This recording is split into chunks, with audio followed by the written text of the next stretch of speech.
அஸ்ஸலாமு அலைக்கும் வரஹ்மத்துல்லாஹி வபரகாத்துஹு. எல்லாம் வல்ல அல்லாஹுவின் நல்லடியார்களே, நபிகள் பெருமானார் ஸல்லல்லாஹு அலைஹி வஸல்லம் அவர்களுடைய காலத்தில் வாழ்ந்த நபித்தோழர்கள் இஸ்லாத்தினுடைய கடமைகளை, இஸ்லாத்தினுடைய கொள்கைகளை எந்த அளவுக்கு உறுதியாக பின்பற்றி வந்திருக்கிறார்கள், அவர்களுடைய ஈமானிய உறுதி எவ்வாறு இருந்தது என்பதை நாம் தெரிந்திருக்கிறோம். அதன் தொடர்ச்சியாக பிறரினுடைய நலன்களை கவனிப்பதில், அடுத்தவர்களுக்கு உதவி புரிவதில், கஷ்டப்படுபவர்களுக்கு மத்தியில் அவர்களுடைய உதவியை ஆற்றுவதில் எவ்வளவு பங்களித்திருக்கிறார்கள் என்பதை பற்றி திருமறை குர்ஆன் இந்த நபித்தோழர்களை பற்றி மிகவும் அதிகமாக புகழ்ந்துரைத்து அவருடைய சிறப்புகளை அல்லாஹு தஆலா சொல்லியிருக்கிறார். சூரத்துல் ஹஷ்ரினுடைய 59வது அத்தியாயத்தின் 9வது வசனத்தில் அந்த நபித்தோழர்களை பற்றி, குறிப்பாக மதீனாவிலே இருந்த அந்த நபித்தோழர்களை பற்றி அல்லாஹ் சொல்கிறான்.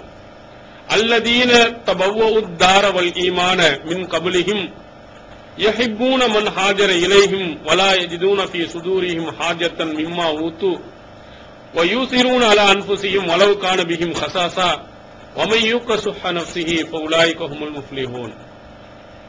இந்த வசனத்தில் அந்த நபித்தோழர்களிடத்தில் இருந்த ஒரு சிறந்த ஒரு பண்பை அல்லாஹ் தஆலா சொல்கிறார். அவர்கள் தங்களுடைய சொந்த வீட்டை அந்த மதீனாவிலே அமைத்துக் கொண்டார்கள். வல் ஈமான, ஈமானையும் மின் கப்லிஹிம், இவர்கள்லாம் வருவதற்கு முன்பாகவே, அல்லாஹ்வின் தூதர் அவர்கள் மதீனாவுக்கு போறதுக்கு முன்பாகவே அவர்கள் ஈமானோட அந்த ஊரிலே வாழ்ந்திருக்கிறார்கள். அது மட்டுமல்ல, அதற்கு அடுத்துதான் முக்கியமான விவரத்தை அல்லாஹ் சொல்கிறான். யஹிப்பூன மன் ஹாஜர இலைஹிம், அவர்களின் பக்கம் ஹிஜ்ரத் சென்று போகக்கூடியவர்களை அவர்கள் நேசிக்கிறார்கள். மக்காவில் இருந்து மதீனாவுக்கு வரப்போகிறார்கள் என்ற செய்தியை கேட்டவுடன் அங்கிருந்த அந்த மதீனாவில் இருந்த அந்த தோழர்கள் அவர்களை நேசிக்கிறார்கள். வலா யஜிதூன ஃபீ சுதூரிஹிம் ஹாஜத்தன் மிம்மா ஊது, அவர்களுக்கு வழங்கப்பட்டதற்காக இவர்கள் காழ்ப்புணர்ச்சி கொள்ளவில்லை என்றும் அல்லாஹ் சொல்கிறார். யாரு முஹாஜிரீன்களாக இந்த மதீனாவுக்கு வந்ததற்காக அவர்களுக்கு ஏதாவது உதவிகளை, கூடுதலான முக்கியத்துவத்தை அவர்களுக்கு கொடுத்தால் அதற்காக இவர்கள் போராமைப்படுவதில்லை. அதற்காக இவர்களுக்கு மட்டும் என்ன முக்கியத்துவம் கொடுப்பது, இவர்களுக்கு மட்டும் என்ன கூடுதல் உரிமை கொடுங்குவது என்று அவர்கள் நினைப்பதில்லை. இப்படி கொடுப்பதை எல்லாம் அவர்கள் விரும்பிதான் இருக்கிறார்கள். அது மட்டும் அல்லாமல் வலவுக்கான பிஹிம் ஹசாசா யூசிரூன அலா அன்ஃபுஸிஹிம் வலவுக்கான பிஹிம் ஹசாசா, தங்களுக்கே தேவை இருந்தாலும் இவர்களுக்கு முக்கியத்துவம் கொடுப்பார்கள். வமன் யூக ஷுஹ்ஹ நஃப்ஸிஹி, எவர்கள் கஞ்சத்தனத்திலிருந்து பாதுகாப்பு கற்றுக் கொள்கிறார்களோ ஃபஉலாயிக ஹுமுல் முஃப்லிஹூன், அவர்கள் தான் வெற்றியாளர்கள் என்று அல்லாஹ் இறுதியாக முடிக்கிறார்.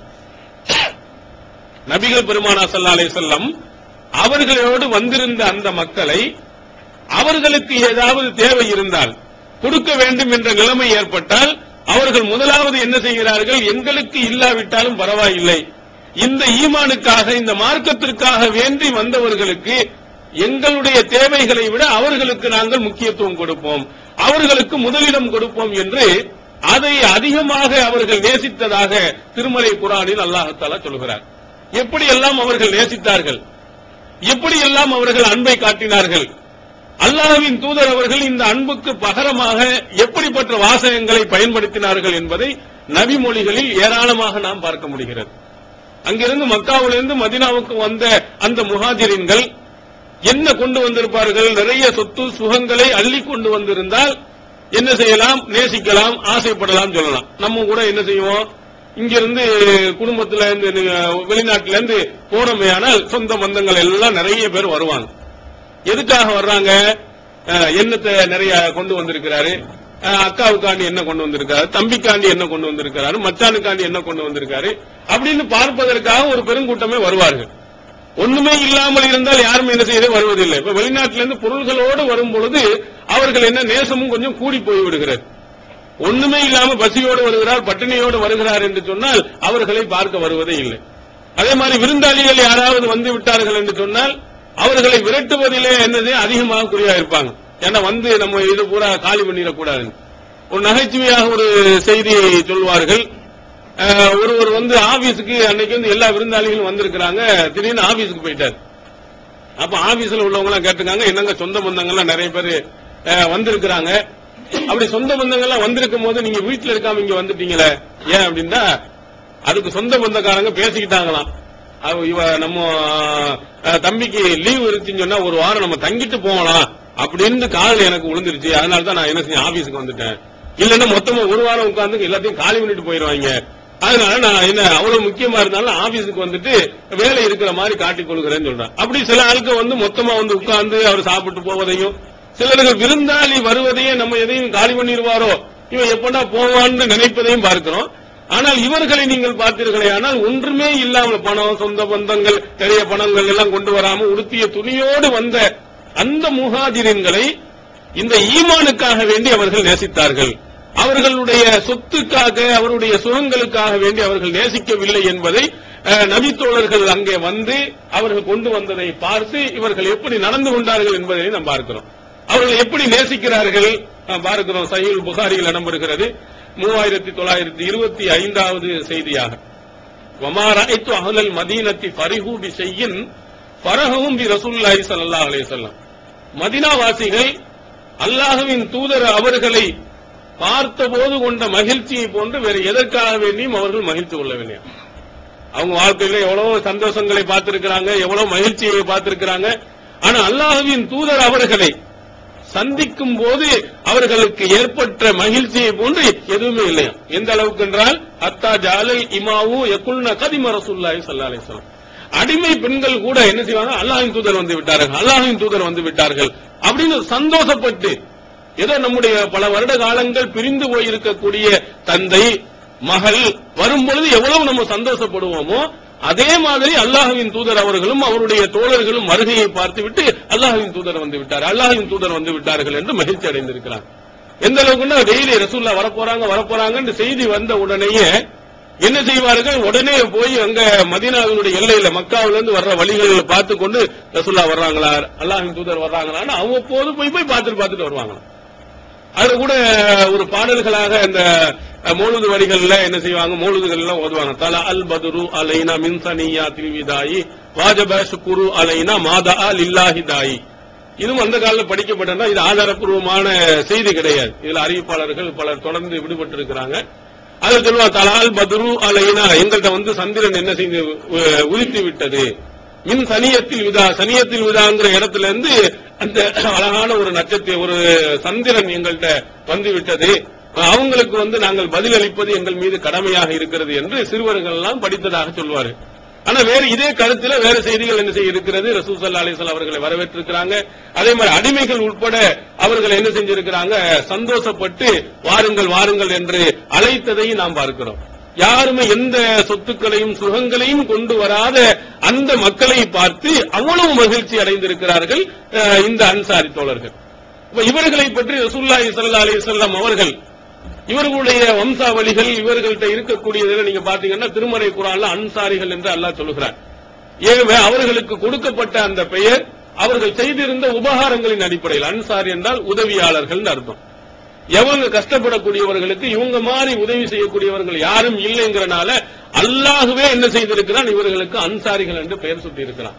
அதை கூட கேட்பார்கள் யார்ட்ட, அனஸ் ரலியல்லாஹு அவர்கள். அனஸ் அவர்கள் வந்து மதீனாவை சார்ந்தவர், அன்சாரில் உள்ளவர்கள்.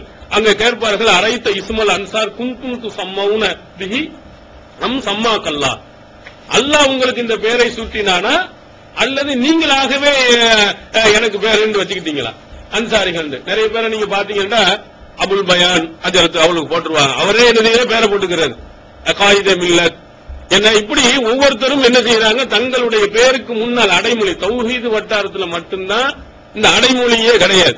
பயானுங்க யாரு பேர் போட்டிருக்காங்களோ அவர் பேசுவார்னு சொல்லப்பட்டிருக்க தவிர மத்த எல்லாரும் சிராஜில் முல்லத்து, காயிதே மில்லத்து. இப்போ போல நம்ம பயானுக்கு அவங்களுக்கு என்ன பேரு, அபு தலாயில். அவங்க பேர் என்ன, ஆதாரங்களின் தந்தை. ஒரு கோமாளித்தனமான ஆதாரங்களை எடுத்து அவருக்கு என்ன அவரா பேர் வச்சுக்கிறது, அபு தலாயில் பேசுகிறார் அப்படின்னு. இப்படி ஒவ்வொருத்தரும் தனக்கு பின்னால சேர்த்துக்கிறதுல ரொம்ப சந்தோஷப்படுவது. கிபிலா ஹதரத் கிபிலா அவருக்கு பேரு வர்ணையா இருக்கு, ஆனா வச்சிருக்க பேரு ஒண்ணுன்னா இப்படி என்ன செய்ய சேர்த்துக் கொண்டு இருப்பது. இது அரசியல்வாதிகள் இருக்கக்கூடியவர்கள் தான் என்ன செய்வோம், அவன் அஞ்சான் நெஞ்சன் அப்படின்னு சொல்லிட்டு என்ன செய்யறது ஒரு பேரு. அடுத்தவன ரவுடித்தனம் பண்ணான்னு சொன்னா அவனுக்கு பேரு என்ன, அஞ்சான் நெஞ்சன். நியாயத்துக்காக போராடி ஒரு அஞ்சா நெஞ்சன் பேர் வந்தா பரவாயில்ல, அநியாயம் அக்கிரமம் செய்வனுக்கு பேரு அஞ்சா நெஞ்சன் பேர் வைத்துக் கொண்டிருப்பதையும், என்ன இளைய தளபதி என்று வைத்துக் கொள்வதையும், அவனுக்கு இஷ்டத்துக்கு என்ன தமிழே வரலாறு புவியலே அப்படின்னு சொல்லிட்டு ஒன்னுக்கு ஒரு பேரை போட்டு வச்சு அங்கங்க பாத்தீங்கன்னா வால் போஸ்ட்ல கட் அவுட்ல வச்சீங்கன்னா என்னென்னமோ ஒரு பேர்கள்லாம் அடைமொழியாக வைத்து அழைக்கப்படுவதை பார்க்கிறோம். அந்த மாதிரி இவர்களும் அன்சாரிகள் உதவியாளர்கள் தான், நாங்க உதவி செஞ்சோம் நீங்களா வைத்துக் கொண்டீர்களா அல்லது அல்லாஹ் உங்களுக்கு சூட்டி இருக்கிறானான்னு கேட்கும். பல் சம்மான் அல்லாஹ் அஸ்ஸ வஜல், அனஸ் ரலியல்லாஹு அவர்கள் அல்லாஹுதான் எங்களுக்கு இந்த அன்சாரிங்கிற பெயரையே சூட்டி இருக்கிறது. ஏன்னா அல்லாஹுவா இவங்களுடைய இந்த நலன் பேணுதலை கவனித்து அடுத்தவர்களுக்கு உதவி செய்வதை பார்த்து அல்லாஹுவே இந்த தோழர்களுக்கு அன்சாரிகள் என்று பெயர் சூட்டியதாக அனஸ் ரலியல்லாஹு அறிவிக்கும் செய்தி புகாரியில் 3776வது செய்தியாக இடம்பெறுகிறது. அதனால்தான் அல்லாஹுவின் தூதர் அவர்கள் இவர்களுடைய இந்த கொடுத்து வழங்கக்கூடிய அடுத்தவனுக்கு உதவி செய்யக்கூடிய உபகாரங்களை பார்த்துவிட்டு ரசூல் ஸல்லல்லாஹு அலைஹி வஸல்லம் அவர்கள் எந்த அளவுக்கு மிகைப்படுத்தி ரொம்ப புகழ்ந்து சொல்கிறானா, லவ் அன்னல் அன்சார சலக்கு வாதியன் அவ் ஷஅபன் லசலக்து ஃபி வாதில் அன்சார். மக்கள் எல்லாம் ஒரு வழியில போய்க் கொண்டிருந்தால் அன்சாரிகள் எந்த வழியின் பக்கம் போகிறார்களோ அந்த வழியைத்தான் நான் தேர்ந்தெடுப்பேன். நபி ஸல்லல்லாஹு அலைஹி வஸல்லம் அவர்கள் சொல்கிறார். எல்லாரும் ஒரு பக்கம் ஒரு கூட்டத்தில் போயிட்டு இருக்கிறாங்க, அன்சாரிகள் ஒரு வழியில போனாங்கன்னா அந்த அன்சாரிகளுடைய வழி எதுவோ அந்த வழியைத்தான் நான் தேர்ந்தெடுப்பேன் அப்படின்னு அல்லாஹ்வின் தூதர் அவர்கள் சொல்லுகிறார்கள் என்றால் எவ்வளவு வலிமை வாய்ந்ததாக அவர்களுடைய உதவி இருந்திருக்கும் என்பதை சிந்தித்து பாருங்கள். அல்லாஹ்வின் தூதர் அவர்களே யாரை பின்பற்ற அன்சாரிகளுடைய வழியை பின்பற்றும் அளவிற்கு அவர்களுடைய உபகாரங்கள் கூடுதலாக இருந்திருக்கிறது. அதே மாதிரி ரசூல் ஸல்லல்லாஹு அலைஹி வஸல்லம் இன்னொரு இடத்தில் சொன்னாங்க, புகாரியில் 17வது செய்தியா சொல்ல, ஆயத்துல் ஈமானி ஹுப்புல் அன்சார் வாயத்துல் நிஃபாகி புகுலுல் அன்சார். ஈமானுடைய அடையாளம் என்னென்னா அன்சாரிகளை நேசிப்பது.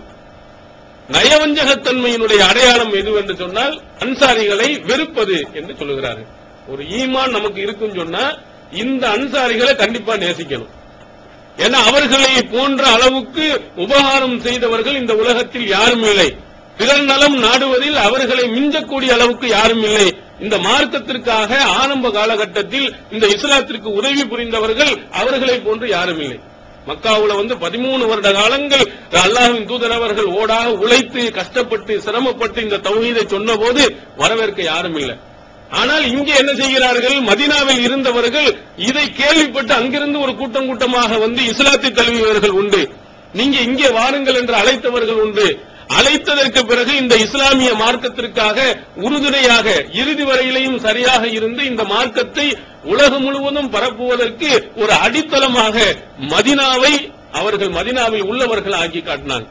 அதனால்தான் இஸ்லாத்தினுடைய மிக வலிமையான ஒரு வளர்ச்சிக்கு ஒரு வித்திட்ட ஒரு ஊராக மதீனா இருப்பதினால், அந்த மக்கள் இருப்பதினால் ரசூல் ஸல்லல்லாஹு அலைஹி வஸல்லம் அவர்கள் சொல்கிறார்கள், இந்த அன்சாரிகள் நீங்கள் நேசிப்பது ஈமானின் ஒரு பகுதி. அன்சாரிகளை நீங்கள் புறக்கணித்தீர்களேயானால் வெறுத்தீர்களேயானால் உங்களிடத்தில் நயவஞ்சகத்தன்மை இருக்கிறது என்று ரசூலுல்லாஹி ஸல்லல்லாஹு அலைஹி வஸல்லம் அவர்கள் சொன்னார்.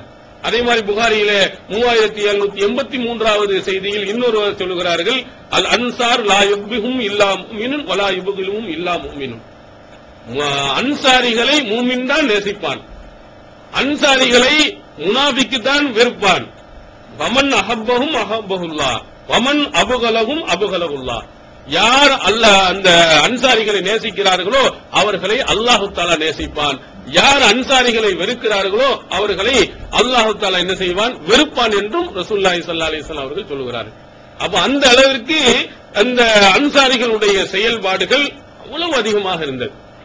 இதனுடைய இறுதி கட்டமாக அல்லாஹ்வின் தூதர் அவர்கள் இறக்கின்ற நேரத்தில் நடந்த ஒரு சம்பவம் புகாரி 3799வது செய்தியாக பதிவு செய்யப்பட்டிருக்கு. அதை நீங்கள் பார்த்தீர்களேயானால் அன்சாரிகள் எவ்வளவு அந்தஸ்தில் உயர்ந்தவர்கள் என்பதை நீங்கள் பார்க்கலாம். அபூபக்கர் அவர்களும் அப்பாஸ் ரலியல்லாஹு அவர்களும் ஒரு அவையை கடந்து போகிறார்கள். அந்த அவையார்னா அன்சாரிகள் எல்லாம் இருந்து கொண்டு இருக்கக்கூடிய ஒரு அவை. அப்ப அன்சாரிகளை கடந்து சொல்லும் போது அன்சாரிகள் எல்லாம் அபூபக்கர் அப்பாஸ் எல்லாம் பார்த்துட்டு அழ ஆரம்பிக்கிறார்கள்.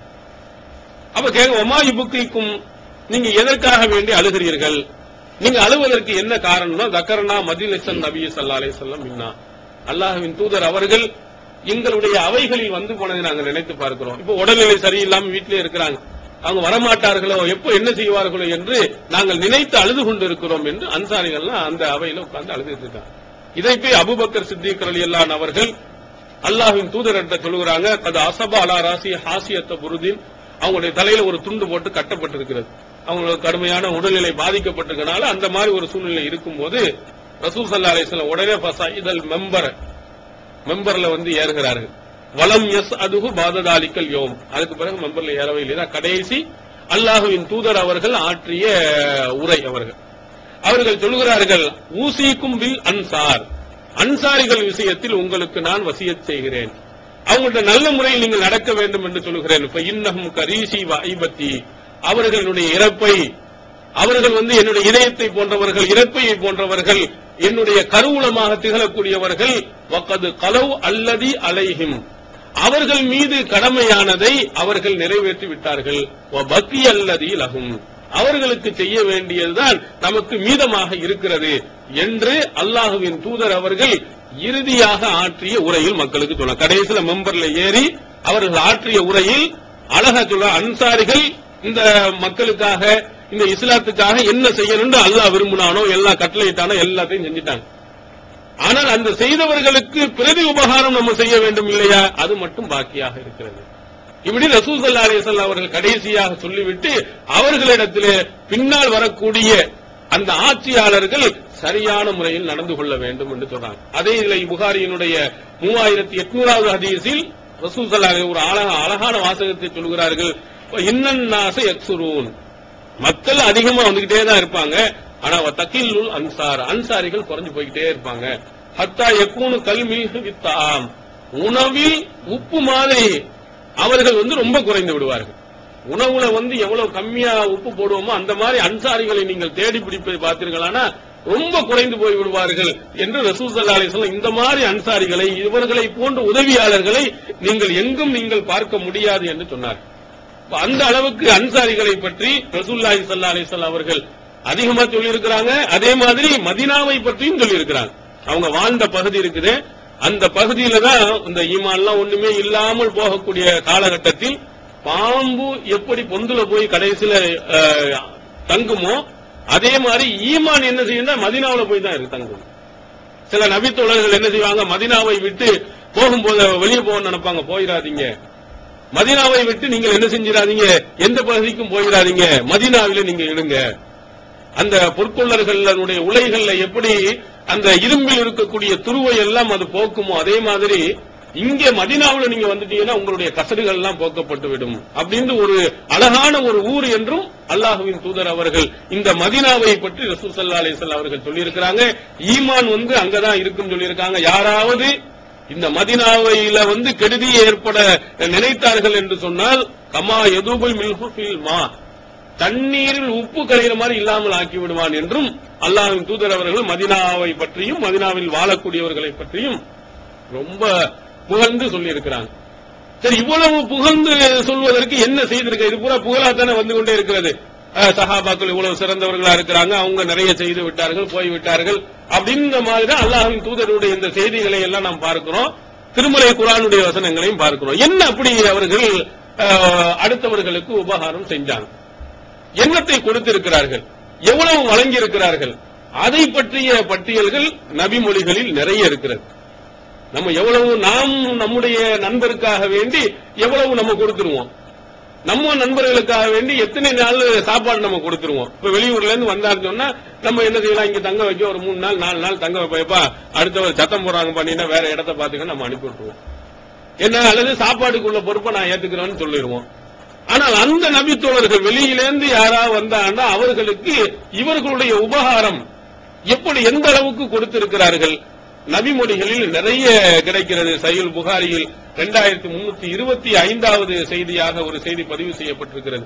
அன்சாரிகள் முஹாஜிரீன்கள் எல்லாம் மதீனாவுக்கு வந்துட்டாங்க, ஆனா ஒண்ணு இல்ல, சாப்பாடுக்கு எதுக்கும் வசதி இல்ல. இப்ப ஆலோசனை பண்ணுகிறார்கள், மக்கா முஹாஜிரீன்களையும் அன்சாரிகளையும் வைத்து ரசூல் ஸல்லல்லாஹு அலைஹி வஸல்லம் என்ன செய்யலாம், இவங்களுக்கு என்ன எல்லாத்துக்கும் ஒரு வீட்டுல வச்சு சமைச்சு போட்டு சாப்பாடு போட முடியுமா, அதுக்கு வாய்ப்பு வசதிகள் இருக்கா, என்ன இவங்களுக்கு தொடர்ந்து உணவுக்கு என்ன செய்வது என்று ஆலோசனை பண்ணும்போது அன்சாரிகள் சொல்லுகிறாங்க, ரசூலுல்லாஹ் சொல்றாங்க, இக்ஸிம் பைனனா வ பைன இஹ்வானினா அன்னஹீல. எவ்வளவு அழகான வாசி. எங்களுக்கும் எங்களுடைய தோழர்கள் இந்த முஹாஜிரீன்கள் சொந்த அண்ணன் தம்பி இல்ல, ஈமான்ல அவர்கள் சொந்த பந்தங்களாக ஆன காரணத்தினால் எங்களுக்கும் இந்த தோழர்களுக்கு மத்தியில் பேரித்தம்பழம் தோட்டங்களை நீங்க பிரிச்சு கொடுத்துருங்க. எங்கள்கிட்ட ஒரு 4 இருந்துச்சுன்னு சொன்னா எங்களுக்கு 1, மீது 3 முஹாஜிரீன்களுக்கு, 2 இருந்தா எங்கள்கிட்ட 1 இருக்கட்டும், முஹாஜிரீன்கள்ட்ட 1 இருக்கட்டும், எல்லா எங்க சொத்தை பிரிச்சு ஆளு கொஞ்சம் கொஞ்சம் கொடுத்துருங்க. இப்படி யாராவது நம்ம சொல்லுவோமா? யாராவது நம்ம சொன்னதாக நம்ம கேள்விப்பட்டு இருக்கிறோமா? நம்முடைய வரலாறில் நாம பார்த்திருக்கிறோமா? இந்த ஏகத்துவ கொள்கைக்காக வேண்டி வந்தவராக இருக்கட்டும், அல்லது மார்க்கத்துக்காக வந்தவராக இருக்கட்டும், மார்க்க விஷயங்களுக்காக வேண்டி நம்ம எவ்வளவு பணத்தை நம்ம கொடுத்திருப்போம்? சொத்துல பாதியை கொடுத்திருப்போமா? கொடுத்திருக்க மாட்டோம். அவர் என்ன செய்யறாங்கன்னா, அவங்க மொத்தமா டோட்டலா வந்து சொல்றாங்க, எல்லா பேரித்தம் தோட்டங்களையும் பிரித்து ஆளுக்கு பாதியா கொடுத்துருங்க. அப்ப ரசூலுல்லாஹ் அப்படிலாம் வேணான்ட்டான். அவ்வளவு உங்களுடைய சொத்துக்களையே பாதி எங்களுக்கு கொடுக்க வேண்டியது இல்லை. அப்போ அவர்கள் இன்னும் கொஞ்சம் கீழே இறங்கி, அப்படி உங்களுக்கு வேணாம் சொன்னா தக்ஃபூனல் மஊனத வ நஷ்ரகுக்கும் ஃபிஸ் ஸமரதி. அப்ப சொல்லுகிறார்கள், ரசூல் ஸல்லல்லாஹு அலைஹி அவங்க சொல்லுறாங்க, நீங்க வந்து வேலை செய்யுங்க, இந்த பேரித்தம்பழம் தோட்டத்துல முஹாஜிரீன்கள் வேலை செய்யட்டும், அதில் கூடிய லாபத்தில் 2 பேரும் என்ன செய்வோம்? கூட்டாகிக் கொள்வோம் அப்படின்னு ஒரு கருத்தை சொன்னவுடன் அவர்கள் என்ன செய்யறாங்க? சரின்னு ஏற்றுக்கொள்கிறார்கள்.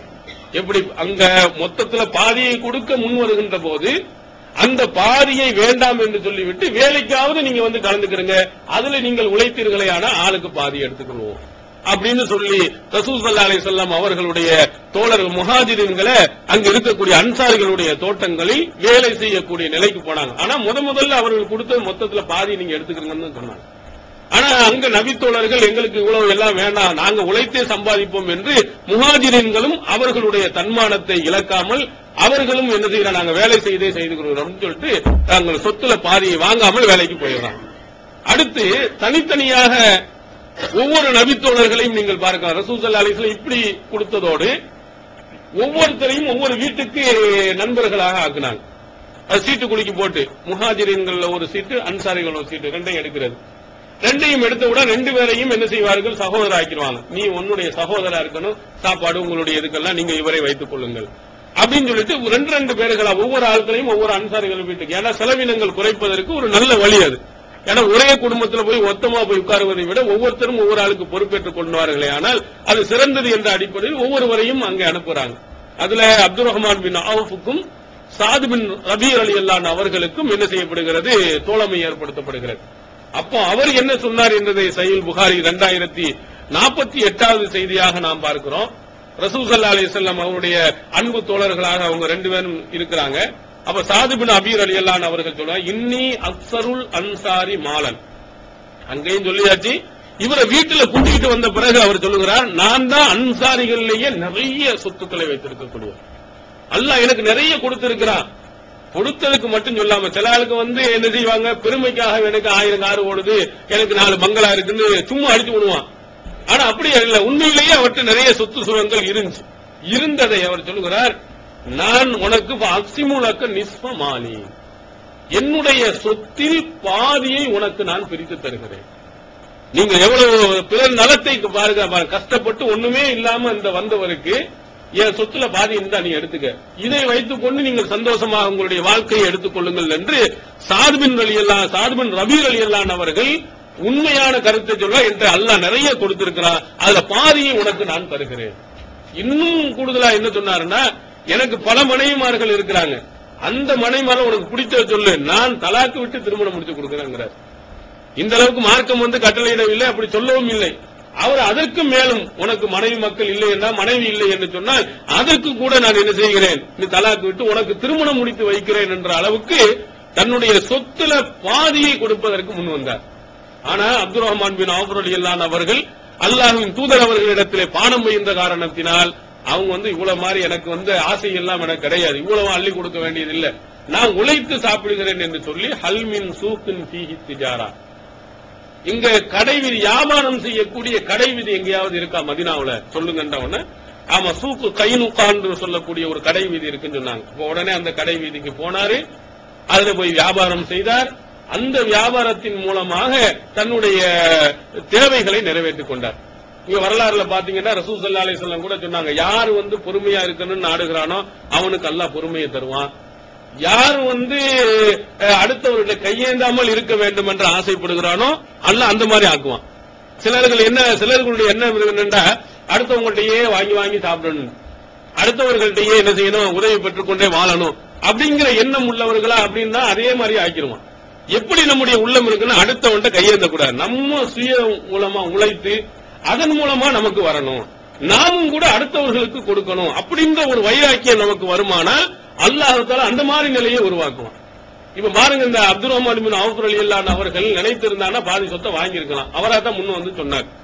ஆனா வாங்காம நான் உழைத்து என் மூலமாகவே என் காலிலேயே நான் நிக்கிறேன்னு நினைத்தாரு. அதனால நிலைமை என்ன ஆனிச்சு, வரலாற்றில் நீங்கள் பார்த்தீர்களேயானால் ஆயிஷா நாயகி அவர்களுடைய காலத்துல ரசூல் ஸல்லல்லாஹு அலைஹி வஸல்லம் பிற்காலத்தில் வரும்போது ஒரு பயங்கரமான ஒட்டக கூச்சல் சவுண்ட் கேட்குது. இது யார் இதுன்னு கேட்கிறாங்க. இதுதான் அப்துல் ரஹ்மான் பின் அவுஃப் ரலியல்லாஹு அன்ஹு அவர்களுக்கு சொந்தமானதுங்கிறாங்க. அவ்வளவு ஒட்டக கூட்டங்க. இப்போ பாத்தீங்கன்னா அன்றைய காலத்துல சொத்துல மதிப்பு என்ன, இந்த மாதிரி காரு பென்ஸ் அது இதுன்னு வச்சிருக்காங்களா இல்லையா, இந்த கார் மாதிரி ஒட்டகம் தான். இப்ப கூட ஒரு ஒட்டகம் எவ்வளவு 50,000 60,000 இருக்கு. அந்த காலத்துல எவ்வளவு ஒட்டகங்கள் வைத்திருக்காங்க, அந்த அளவுக்கு செல்வந்தர் அர்த்தம் அவரு. அப்படி செல்வந்தராக அளவுக்கு அல்லாஹ் தஆலா என்ன செய்யணும், வாரி வாரி அள்ளி கொடுத்திருக்கிறார். ஏன்னா அவர்கிட்ட தன்மான உணர்வு இருந்தனால. நம்மள்ட்ட ரெண்டு விதமான இதுவும் வேணும். அன்சாரிகள் மாதிரி அடுத்தவங்களுக்கு கொடுக்கிற பண்பும் இருக்க வேண்டும். முஹாஜிரின்களை போன்று யாரு கொடுத்தாலும் உடனே ஆண்டு வாங்கிக்கவும் கூடாது, நம்ம தன்மானத்தோடு வாழ வேண்டும் என்பதையும் இந்த செய்திகளை நம்ம பார்க்கிறோம். இதை நீங்கள் பார்க்கலாம், இதெல்லாம் ஒரு ஆண்கள் மட்டும்தான். ஏன்னா பரவலாக பெண்கள்கிட்ட இந்த அள்ளி கொடுக்கக்கூடிய பண்பு ரொம்ப குறைவா தான் இருக்கும். ஆண்கள் தான் நிறைய கொடுப்பாங்க. பெண்கள்கிட்ட அதிகமாக அதிகமா உபகாரம் செய்வது, அடுத்தவங்களுக்கு வாரி வழங்குவது தன்மை ரொம்ப குறைவா இருக்கும். அதனால்தான் அல்லாஹ்வின் தூதர் அவர்கள் பெண்களை அதிகமாக நரகத்திற்கு பார்க்கிறேன்னு சொல்லும் போது என்ன சொன்னாங்க, தர்மம் நீங்கள் அதிகமா செய்யுங்கன்னு சொன்னாங்க. ஏன்னா தர்ம சிந்தனை ரொம்ப குறைவு. அதனால்தான் ரசூல் ஸல்லல்லாஹு அலைஹி வஸல்லம் மனைவிமார்கள்லயே நிறைய அதிகம் தர்மம் செய்யக்கூடியவர்களா யார் இருந்தாங்கன்னா, சௌதா ரலியல்லாஹு அன்ஹு அவர்கள் அவங்களா இருந்தாங்க, ஜைனப் ரலியல்லாஹு அன்ஹு அவர்கள் இருந்தாங்க. சௌதா ரலியல்லாஹு அன்ஹு கை நீளம்னு நினைத்துக் கொண்டு இருந்தாங்க. ஆனா ஜைனப் ரலியல்லாஹு அன்ஹு அவர்கள் தான் அதிகமாக தர்மம் செய்து, அவங்க எந்த அளவுக்கு சொன்னா நூல் நூற்று சொந்த வேலை செய்து அதுல இருந்து வர்ற பணத்தை வசூல் பண்ணி கொடுத்துட்டு இருப்பாங்க. அவங்களுக்கு அந்த விருப்பம். நம்ம என்ன செய்யக்கூடாது, சும்மா இருக்கக்கூடாது. ரசூலுல்லாஹ் காலத்துக்கு பிறகும் சரி, இருக்க காலத்திலும் சரி, நம்ம எங்கேயாவது உழைக்கணும், பணம் வரணும், அந்த பணத்தை ஏழைகளுக்கு கொடுக்கணும். அவருக்கு அந்த பெண்மணிக்கு இருந்த ஆர்வம், அவங்களுக்கு இருந்த அந்த அதிக அக்கறை ஏழைகளுக்கு உதவணும், எங்கேயாவது உழைத்தாவது கொடுக்கணும். அந்த மாதிரி எண்ணங்கள் என்ன செய்யறது பெண்கள்கிட்ட ரொம்ப அரிதாக ஆங்காங்கே நம்ம பார்க்க முடியும். ஆனா அங்க இருக்கக்கூடிய அன்சாரிகள் இருக்கக்கூடிய பெண்களை பாத்தீங்கன்னா அதுலயும் அதிகமாக தர்மம் செய்வங்கள்ல ஆண்களை மிஞ்சும் அளவுக்கு பெண்களும் இருந்திருக்கிறாங்க. அதுக்கு சஹீஹ் முஸ்லிம்ல 5635வது செய்தியாக பதிவு செய்யப்பட்டிருக்கிறது. ஃபாத்திமா பின்த் கைஸ் ரலியல்லாஹு அன்ஹா அவர்கள், இவங்களுக்கு இத்தா இருக்க வேண்டிய நிலைமை ஏற்படுகிறது. அப்ப எங்க போய் இத்தா இருக்கலாம் அப்படின்னு ரசூல் ஸல்லல்லாஹு அலைஹி வஸல்லம் ஆலோசனை கேட்கிறாங்க. அப்போ ரசூல் ஸல்லல்லாஹு அலைஹி வஸல்லம் அவங்க சொல்றாங்க, அவங்க சொன்னவங்க, நீங்க உம்மு ஷரீக்னு ஒரு பெண்மணி இருக்கிறாங்க, அங்க போய் நீங்க தங்கிக்கிறீங்க அப்படின்னு சொன்ன உடனே ரசூல் ஸல்லல்லாஹு அலைஹி வஸல்லம் வேணான்ட்டாங்க. உம்மு ஷரீக்னு சொன்னவங்க உம்மு ஷரீக் வேணாம். ஏன் வேண்டாம்? அது அவங்க வார்த்தைகளால் அழகான வார்த்தையை சொல்கிறார் ரசூல் ஸல்லல்லாஹு. உம்மு ஷரீக் இம்ராத்துன் கனியத்தும் மினல் அன்சார், அன்சாரிகளிலேயே நல்ல பெரிய பணக்கார பெண்மணி. அலீமுன் நஃபக்கத்தி ஃபீ சபீலில்லாஹ், அல்லாஹ்வின் பாதையில் அதிகமாக செலவழிக்கக்கூடிய பெண்மணி. செலவழிக்கிறதுல பெண்களை மிஞ்ச முடியாது. நீங்க எவ்வளவு வேண்டாலும் என்ன பாத்தீங்கன்னு சொன்னா, நிறைய பட்டுப்புடை வாங்குவது, நகைகளை வாங்குவது, அதெல்லாம் நல்லா செலவழிப்பாங்க. அதனால்தான் அந்த ஒரு நகைச்சுவையாக சொல்லுவாங்க, பட்டுக்கு எதுக்கு பட்டுன்னு பேர் வச்சிருக்கான், பட்டு தானே இருக்கிறதுல விலை அதிகம் கூட, மற்ற எல்லா சேலைகள்லயும் பட்டு தான் அதிக ரேட்டு. அதுதான் அதுக்கு ஏன் அப்படி சொன்னாங்கன்னா, கடன் பட்டு, கஷ்டப்பட்டு, சிரமப்பட்டு இது வாங்கி கொடுக்கணுங்கிறதுக்கான அதுக்கு பட்டுன்னு வச்சிருக்கானா. இதான் நகைச்சுவையா சொல்லுவாங்க. ஏன்னா போன உடனே 5000 ரூபாய் இதை வாங்க, 50,000 ரூபாய் பட்டை வாங்கு அப்படின்னு சொல்லிட்டு இப்படி செலவு இழுத்து வைக்கிறவங்க இருக்கிறாங்க. நீங்க கூட்டிட்டு போயிட்டீங்கன்னு சொன்னா, நகை கடையில போனீங்கன்னா எனக்கு கழுத்துல வேணும், காதுல வேணும். நீங்க பார்த்து செலவினங்கள்ல நமக்கும் பெண்களுக்கும் உள்ள செலவுகளை நீங்க பாருங்க. நமக்கு ஒரு சட்டை, ஒரு பனியன், ஒரு சட்டி கையிலோட முடிஞ்சு. நீங்க கடைக்கு போனாலே 2 செக்ஷன் தான் நமக்கு வச்சிருப்பான். பொம்பளைக்கு பாத்தீங்கன்னா அது வாட்டு வச்சிருப்பான், சேலைக்கு வச்சிருக்கான், சுடிதாருக்கு வச்சிருக்கான், மெட்டீரியல் வச்சிருக்கான். அவங்களுக்கு மட்டும்தான் அதிகம். கடைகள்ல பாத்தீங்க காதுல போடுறது, கழுத்துல போடுவது, தலையில போடுவது, கவரிங் போட்டீங்கன்னா அதுக்கு ஒரு பெரும் கடைகளா இருக்கும். கடைகள் அளவுக்கு அதிகமாக பொருள்கள், ஆடம்பரமான பொருள்கள் யாருக்கு வச்சிருக்கான்னா பெண்களுக்கு தான் வச்சிருக்கான். நம்ம இதுக்கு எவ்வளவு இருக்குன்னு பாருங்க, அவங்களுக்கு எவ்வளவு இருக்குன்னு பாருங்க. மாற்று மதத்திலையும் பாருங்க, நம்ம இதுலயும் பாருங்க. நம்ம எண்ணத்தை போட்டுட்டு வந்துருவோம், தட்டையை போட்டு அவ்வளவுதான். அதுக்கு மேல என்ன, அவங்க மோதிரம் போட்டு, கழுத்துல போட்டு, கழுத்துல இதுல போட்டு, தலையில போட்டு, அவங்களுடைய இதை பாத்தீங்கன்னு சொன்னா அவங்கள வர சொல்லணும்னு சொன்னா எவ்வளவு நேரம் ஆகணும்? 1 மணி நேரத்துக்கு முன்னாடியே சொல்லணும். ஆட்டோக்காரன் எப்போ திட்டிக்கிட்டே இருப்பான் நம்மள. என்ன ஆட்டோக்காரன் வந்ததுல இந்த வந்துடுறேன் மேக்கப்ல இருந்து எல்லாத்திலையும் செய்து கொண்டு வர்றதுக்குள்ள போதுமான அவ்வளவு பொருள்கள். பெண்கள் அப்படி ஆசைப்பட்டு நிறைய செலவழிப்பாங்க. நீங்க செலவழித்த பொருள்களில் உங்க மனைவிக்கு எவ்வளவு செலவழிச்சிருக்கிறீங்கன்னு பாருங்க, அது உங்க தந்தைக்கு எவ்வளவு செலவழிச்சிருக்கு பாருங்க. சாதாரண இந்த பொருள்கள்ல பாத்தீங்கன்னா பெண்களுக்கு தான் நிறைய இருக்கும், நல்ல செலவழிப்பாங்க. ஆனா எதுல அவங்க ஆடம்பரமான பொருள்களுக்கு தான் செலவழித்திருக்காங்களே தவிர எடுத்து ஏழை எளியவர்களுக்காக கணவனுடைய பொருளை எடுத்து சொந்தக்காரங்களுக்கு, கஷ்டப்படுறவங்களுக்கு இப்படி கொடுத்திருக்காங்களான்னா நீங்க என்ன செய்ய முடியாது, பார்க்க முடியாது. ஆனா இந்த பெண்மணி ரசூல் ஸல்லல்லாஹு அலைஹி நிறைய பணக்கார பெண்மணி, அலைமுன் நஃபக்கத்து ஃபீ ஸபீலில்லாஹ், அல்லாஹ்வின் பாதையில் அதிகமாக செலவழிக்கக்கூடிய பெண்மணி. இவங்க அள்ளி அள்ளி கொட்டுவார்கள். அவ்வளவும் அல்லாஹ் கொடுத்தும் இருக்கிறான், கொட்டிக்கொண்டே இருப்பார்கள். அதனால என்சிலு அலைஹுல் லைஃபான், விருந்தாளிகள் பூரா அங்கதான் போறது. சாப்பாடுக்கா அப்பா உம்மு சரிக்கு கொடுக்க போனோம்னா வயிறு நிறைய சாப்பிடலான்னு ஒரு பெரும் கூட்டம் போய் தின்னுக்கிட்டே இருக்கும். என்ன கஷ்டப்படுவவங்க, சிரமப்படுவவங்க யாரு வந்தாலும் கொடுக்கக்கூடிய மனப்பக்குவம் அந்த பெண்மணிக்கு இருந்தது. நீ போக வேணாம், அந்நியர்கள் அதிகமா வந்துகிட்டு போயிருப்பாங்க. அதனால அப்துல்லா இப்னு உம்மு மக்தூம், இந்த கண் தெரியாத ஒரு இருக்காரு, அவர் வீட்டுல போய் நீ இதான் இருந்துக்கிறது அல்லாஹ்வின் தூதர் சொன்ன செய்தியை சஹீஹ் முஸ்லிமில் பார்க்கிறோம். இது ஆண்கள் மட்டுமல்ல, இங்க அன்சாரிகளுடைய இதுல பாத்தீங்கன்னா செலவழிப்பதில் அவர்களுக்கு நிகராக யாருமே வந்துடவே முடியாது. பணக்காரனா இருக்கட்டும், ஏழையா இருக்கட்டும், எல்லாம் கொட்டி கொடுப்பார்கள். இன்றும் மதீனாவுக்கு போனீங்கன்னா மதீனாவுல உள்ள மக்களுடைய அந்த அணுகுமுறையும் மக்காவில் இருக்கக்கூடிய அணுகுமுறைக்கு அப்படி தலைகீழ அவங்களுக்கு இருப்பதை நீங்க பார்க்கலாம். அவ்வளவு அன்போடும் பாசத்தோடும் நடக்கக்கூடியவர்களாக இன்றும் கூட மதீனா மக்களை பார்க்கலாம். மக்காவில் உள்ள முரட்டுத்தனம், அந்த அபூஜஹிலுடைய கூட்டத்தினுடைய முரட்டுத்தனம் இருக்கு, அந்த மாதிரி முரட்டுத்தனம் தான் நிறைய இருக்காங்க. இங்க மென்மை, அன்பு, பாசத்தை எல்லாம் என்ன செய்யலாம், இந்த மக்களிடத்துல நீங்கள் பார்க்கலாம். அந்த மாதிரி அல்லாஹ் தஆலா அந்த மக்களுக்கு அப்படி வச்சிருக்காங்க. ரசூல் ஸல்லல்லாஹு அலைஹி மதீனாவுல விட்டு நீ எங்கேயுமே போயிடாத, அங்கேயே இரு அப்படின்னு சொல்லி இருக்கிறான்.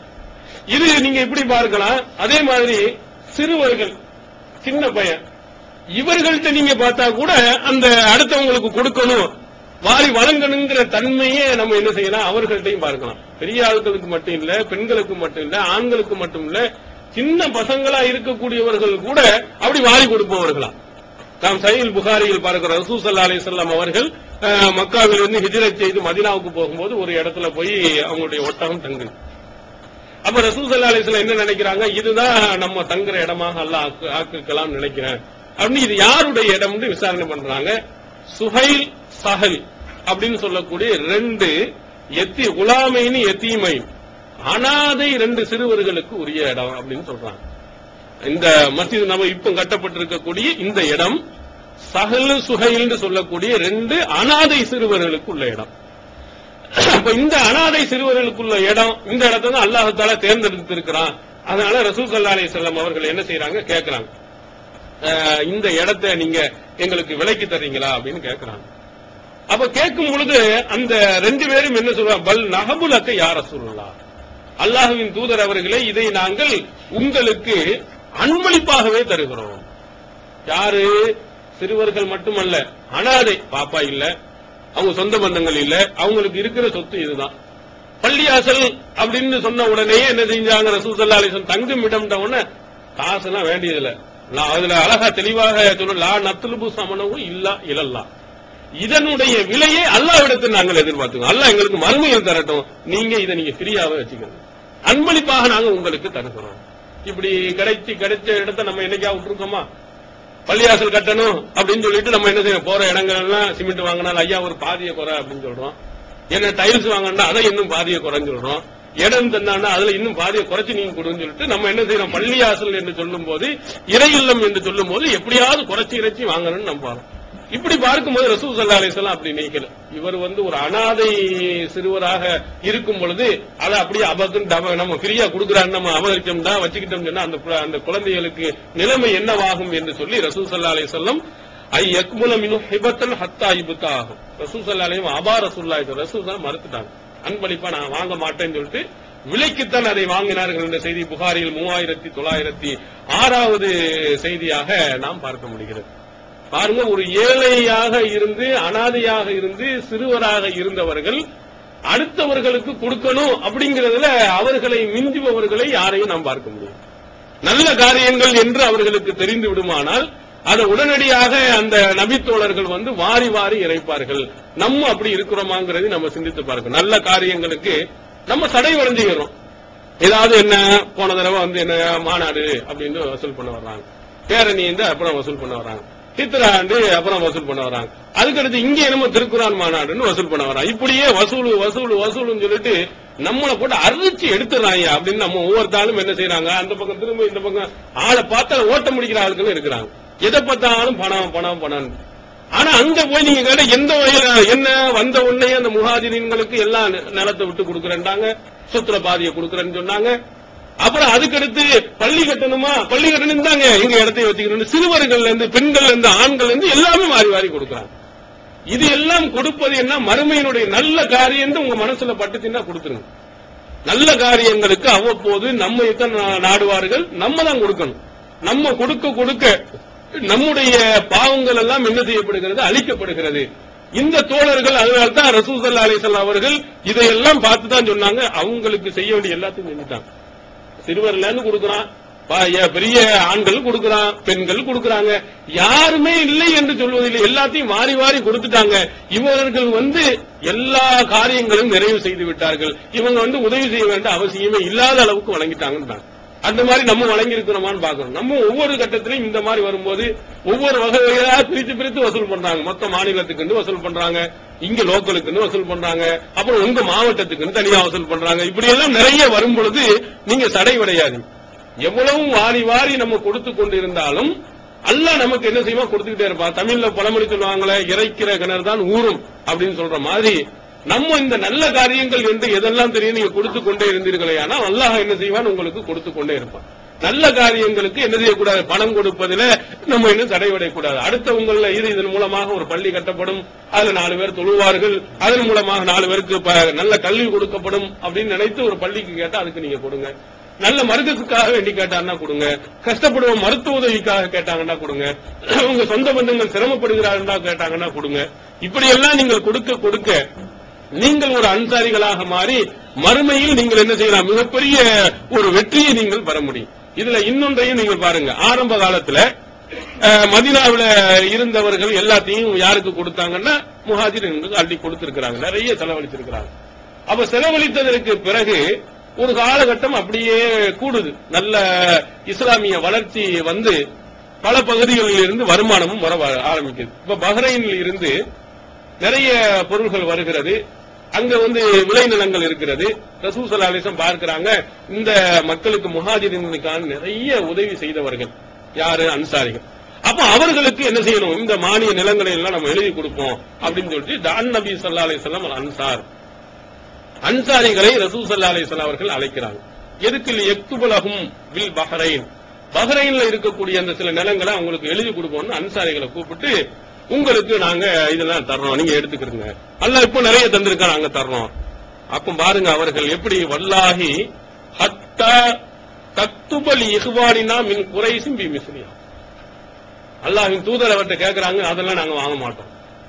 என்ன, ஒரு காலத்திலே இருந்து கொடுத்தவர்கள் இப்ப வந்த உடனே ரசூல் ஸல்லல்லாஹு அலைஹி வஸல்லம் அவர்கள் இந்தாங்க இந்த நிலங்கள் எல்லாம் உங்களுக்கு நான் எழுதி தரேன் வாங்க அப்படின்னா நாங்க வாங்க மாட்டோம்.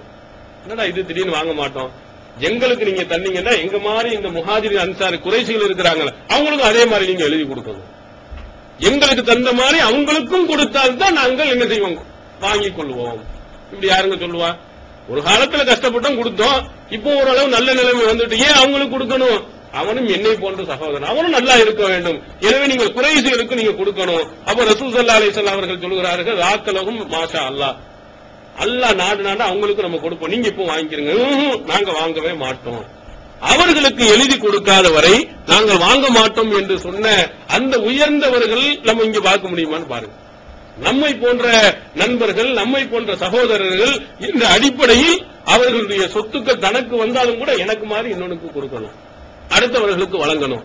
ஆனா இன்று நீங்கள் வரலாறுல நீங்க பாத்தீங்கன்னு சொன்னா, இந்த சுனாமி வந்த காலகட்டத்தில் அரசாங்கம் பணம் கொடுக்கும் போது வாங்க போறேன்னு சொல்லிட்டு அடித்து முண்டி கொண்டு போய் மிதிச்சு ஏராளமானவர்கள் சென்னையில இறந்திருக்கிறாங்க.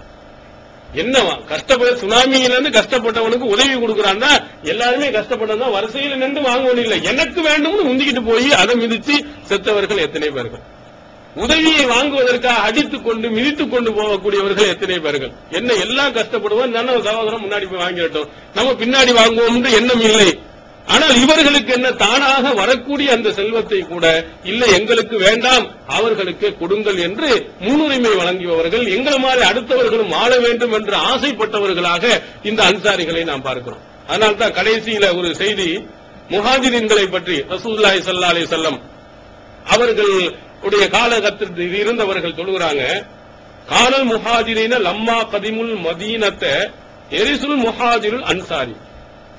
முஹாஜிரீன்கள் அந்த மதீனாவுக்கு வருகை தந்தவுடன் அன்சாரிகளுக்கு வாரிசுதாராக இவர்கள் ஆகிவிட்டாங்க. எப்படி தூன தபீர் ரஹிமஹு, அவங்க சொந்த பந்தமே இல்லாமல், சொந்தமும் கிடையாது பந்தமும் இல்லை, ஆனா அவங்க விட்டு போன சொத்துக்கு இவர்கள் என்ன செய்கிறார்கள், வாரிசுதாரா ஆகும் அளவுக்கு நிலைமை ஆனது. அல்லாஹ் தஆலா என்ன செஞ்சான், கடைசியில வலிக்குல்லின் ஜஅல்னா மவாலிய, ஒவ்வொருவருக்கும் அந்த வாரிசாய் உள்ளவர்களை நாம் ஏற்படுத்தி இருக்கிறோம். அவங்க சொந்த பந்தங்களுக்கு தான் என்ன செய்யணும், அது போய் சேர வேண்டும். குர்ஆன் வசனம் இறங்கும் வரையிலேயும் அன்சாரி இறந்துட்டாருன்னா அவருடைய சொத்துக்கு இவர்கள் என்ன சொந்தம் கொண்டாடும் அளவிற்கு அவ்வளவு நெருக்கத்தை அவர்கள் ஆகியிருந்தார் என்ற செய்தியை புகாரி 2292வது செய்தியாக நாம் பார்க்க முடிகிறது. பாருங்க, சொத்தை தான் இறந்து தன்னுடைய அண்ணனுக்கு கூட தம்பிக்கு கூட இப்ப கொடுக்கிறது இல்ல. ஒரு சின்ன ஒரு நிலம், ஒரு வரப்பு, அதுல அண்ணன் தம்பிக்குள்ள போட்ட சண்டைகளை நீங்கள் பார்க்கலாம். ஒரு சொத்துக்காக வேண்டி தன்னுடைய தந்தையை, தன்னுடைய தாத்தாவை, பாட்டியை கொலை செய்தவர்களுடைய வரலாறு நீங்க பத்திரிகையில அவ்வப்போது நீங்கள் பார்க்க. சொந்த தாயை கொள்றான், தந்தையை கொள்கிறான், சகோதரனை கொள்கிறான். எதற்காக வேண்டி? சொத்துக்காக வேண்டி, பணத்துக்காக வேண்டி கொலை செய்யக்கூடியவர்கள் எத்தனை பேர்கள் இன்று உருவாயிட்டாங்க. ஆனால் அன்றைய காலத்தில் இருந்த அந்த அன்சாரிகள், அந்த நபித்தோழர்கள் என்ன செய்யறாங்க, எங்களுடைய சொத்துக்களுக்கு இந்த தோழர்கள் சொந்தமும் இல்ல பந்தமும் இல்ல, அவர்கள் என்ன வாரிசா ஆவார்கள் என்ற அளவுக்கு தங்களுடைய சொத்துக்களை எல்லாம் கொடுக்கும் நிலையை ஆணையிருக்கிறார். அப்ப இந்த செய்திகளில் இருந்து நாம் எதை நாம் படிப்பினை பெறுகிறோம் என்று சொன்னால், நபி ஸல்லல்லாஹு அலைஹி வஸல்லம் அவருடைய காலத்தில் இருந்த அந்த தோழர்கள் அடுத்தவர்களுடைய நலன், மறுமை வெற்றிக்காக வேண்டி முக்கியத்துவப்படுத்தியிருக்கிறார். அதே மாதிரி உங்களுடைய நண்பர்கள், உங்க சொந்த பந்தங்கள், குறிப்பாக உங்க நெருங்கிய உறவினர்கள் கஷ்டப்படக்கூடியவர்களாக இருந்தாங்கன்னா அவங்களுக்கு நீங்கள் என்ன செய்யுங்க, உதவக்கூடியவர்களாக, அவர்களுடைய கஷ்டங்களுக்கு நீங்கள் முன்னுரிமை கொடுக்கக்கூடியவர்களாக, அவங்களுக்கு அவங்களே கேட்காவிட்டாலும் அவருடைய நிலைமையை நீங்கள் பார்த்து கொடுக்கக்கூடியவர்களாக நீங்கள் மாறணும். இஸ்லாம் அதைத்தான் சொல்லுது, மிஸ்கீன்களுக்கு உதவி செய்யும் சொல்லுது. நம்ம மிஸ்கீன் தான் யாரு நினைக்கிறோம், வாசல்ல வரக்கூடிய மிஸ்கீன், பிச்சைக்காரன். மிஸ்கீன் ரசூல் ஸல்லல்லாஹு அலைஹி வஸல்லம் அப்படி சொல்லல. யாரை சொல்லுகிறாருங்கன்னா, அவனுக்கு வரக்கூடிய வருமானம் அவனுக்கு போதுமானதாக இருக்காது. இந்த மிஸ்கின் நீங்க அவனுக்கு எருத்து தம்ரத்து தம்ரத்தான் லுக்மத்து லுக்மத்தான், இந்த தெருவில் வர்றானே அவனுக்கு ஒரு பேரித்தம்பளம் 2 பேரித்தம்பளம் கொடுத்தீங்கன்னா அவனை திருப்பி அனுப்பிடும். ஒரு கவலை உணவு 2 கவலை உணவோட ஓடிடுவான். ஏழை மிஸ்கின் என்று சொன்னால் என்ன, அவனுக்கு வருமானம் வரும், ஆனால் அதுக்கு தகுந்த அளவுக்கு என்ன செய்ய முடியாது, அவனுடைய செலவினங்கள் இருக்காது. 1000 ரூபாய் வருமானம் வந்துச்சுன்னா 2000 ரூபாய் செலவு இருக்கும். 5000 ரூபாய் வருமானம் வந்தா 6000 ரூபாய் செலவு இருக்கும். வரவை விட செலவு அதிகமாக இருக்கும். இவன் தான் மிஸ்கின். அது மட்டும் இல்லாமல் அவன் அடுத்தவன் கேட்பதற்கும் என்ன செய்வான், வெட்கப்படுவான், கேட்கவும் மாட்டான், இருக்கிறத வச்சு அட்ஜஸ்ட் பண்ணுவான். அதனால அவர்களை பார்த்தீங்கன்னா, அவர்கள் நபி தோழர்களை பார்த்து அல்லாஹ் தஆலா சொல்லும்போது, யஹ்சபு ஜாஹில் அக்னியா மினத் தாஃபுர், அவருடைய அந்த தன்மான உணர்வை பார்க்கும்போது பணக்காரன் நினைப்பான். சட்டையெல்லாம் பார்த்தா கிளீனா, யார்ட்டையும் கையேந்த மாட்டான், சுத்தமா போட்டிருப்பான், நல்ல பெரிய பணக்காரன் போல இருக்கு. வெளியில இருந்து வர்றவன் லோக்கல்ல பார்த்தாதான் அவன் எவ்வளவு கஷ்டப்படுவான்னு நமக்கு தெரியும். அந்த மாதிரி ஏழைகளாக இருக்கக்கூடியவர்கள் உங்கள்கிட்ட கையேந்த மாட்டாங்க, கேட்க மாட்டாங்க. நீங்க தான் பார்க்கணும், இவனுக்கு இவ்வளவு வருமானம் போதுமா, பத்தாது, ஸ்கூல் ஃபீஸ் இவ்வளவு வருது, வீட்டு வாடகை இவ்வளவு வருது, கரண்ட் பில் இவ்வளவு வருது, சாப்பாட்டுக்கு இவ்வளவு வருமே, பத்தாது, இவனுக்கு நம்ம கொடுக்கணும். நீங்க தான் முன் வந்து கொடுக்கணும். நம்ம என்ன நினைக்கிறோம், யாரா வந்து கையேந்தணும், கையேந்து தான் கொடுக்கணும் அப்படின்னு நினைக்காமல் கஷ்டப்படுபவர்களுக்கு நாம முன் வந்து கொடுக்கணும். எப்படி இந்த தோழர்கள் அன்சாரிகளை பார்க்கும்போது அவங்களுக்கு நான் கொடுக்கணும், இவர்களுக்கு வழங்க வேண்டும் என்று அவர்கள் முன்வந்து கொடுத்தார்களோ, அந்த மாதிரி ஒரு நிலையை நம்ம நபி தோழர்கள்ட்ட அல்லாஹ்வின் தூதர் உருவாக்கியவர்கள்ட்ட நம்ம என்ன செய்யணும், பெற வேண்டும். அதுல நமக்கு கொஞ்சம் கஷ்டம் வரலாம், கொஞ்சம் சிரமம் வரலாம். ஆனால் மறுமையில் இந்த கஷ்டங்களை எல்லாம் பெற்றதற்காக வேண்டி மிகப்பெரிய சொர்க்கத்தை, அளவில்லாத இன்பத்தை நம்ம என்ன செய்ய முடியும், அங்கே நாம் பெற முடியும். எனவே நாம் இந்த மாதிரி நபித்தோழர்களுடைய வாழ்நாளில் இதே பிறநலம் காண, நாம் பிறநலத்தை நாம் முக்கியத்துவம் படுத்தி அது முக்கியத்துவத்துக்கு நாம் கொடுத்து அவர்களுக்கு அதிகமான உதவிகளையும் புரிந்து மறுமையில் வெற்றியடையக்கூடிய வாய்ப்பினை எல்லாமல் அல்லாஹ் தஆலா நாம் அனைவருக்கும் தந்தல்வானாக. வாஹர் தாவனா அல்ஹம்துலில்லாஹி ரப்பில் ஆலமீன்.